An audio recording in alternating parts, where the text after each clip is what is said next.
Et d'abord, l'essentiel de l'actualité avec vous, Fanny, bonjour. Et Bonjour, la François. météo, décidément, au cœur de l'actualité ce week-end. Oui, avec des vigilances orange qui concernent encore aujourd'hui quasiment un tiers des départements français. 28 en tout précisément, pour neige, verglas essentiellement dans le nord, la région parisienne et 2 départements de l'Est, mais aussi toujours pour crues à l'ouest globalement de l'Hexagone. Les crues pour lesquelles la Gironde et le Lot-et-Garonne restent, eux, maintenus aujourd'hui encore en niveau rouge. Et le préfet de la Gironde, qui est toujours en vigilance rouge et vraisemblablement pour encore 24 heures, qui sera mon invité dans quelques toutes petites minutes. Le volet français de l'affaire Epstein et la justice française qui s'en mêle. Le parquet de Paris a annoncé en effet qu'il allait saisir des magistrats référents après les révélations récentes de liens possibles entre le criminel sexuel américain et des personnalités françaises. Leur mission sera d'analyser d'éventuelles infractions à caractère sexuel, financier ou autre. Le dossier Epstein, les dossiers Epstein qui nous mènent vers les îles Vierges américaines. En effet, il y a beaucoup d'endroits qui sont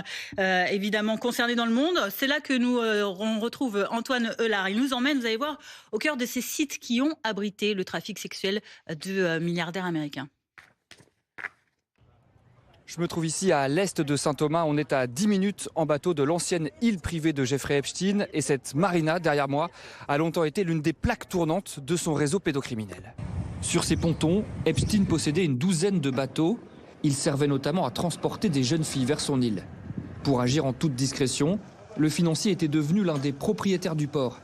Il pouvait alors naviguer la nuit, à l'abri des regards, en dehors des horaires officiels.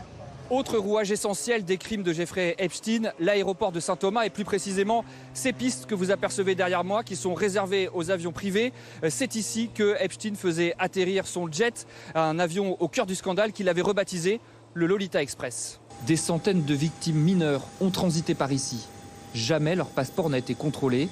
Epstein avait acheté le silence des autorités locales, une corruption qui lui a garanti une très longue impunité. Epstein avait aussi ses habitudes dans cette société de transport par hélicoptère. Nous cherchons à rencontrer l'un des pilotes qu'il a bien connu, sans succès. Je crois qu'il n'aime pas parler de ça. Beaucoup de gens viennent poser des questions, mais il ne sait rien. Comme lui, de nombreux habitants veulent aujourd'hui oublier cette affaire qui n'en finit plus de ternir l'image de carte postale de leur archipel.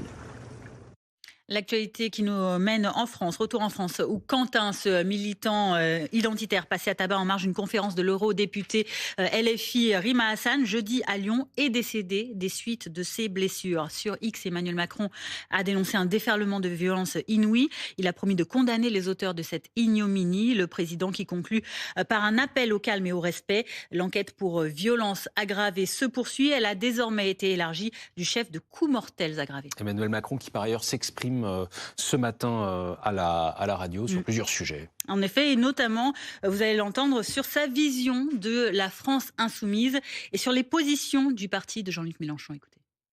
Je ne fais pas les classements de sensibilité, c'est au ministère de l'Intérieur de le faire pour les élections, mais je crois qu'il n'y a pas tellement de mystère pour dire qu'ils sont à l'extrême gauche. Quand des Françaises et des Français élisent et mettent à l'Assemblée des parlementaires, mettent des gens dans les institutions de la République, et donc on ne peut pas par un discours les en exclure.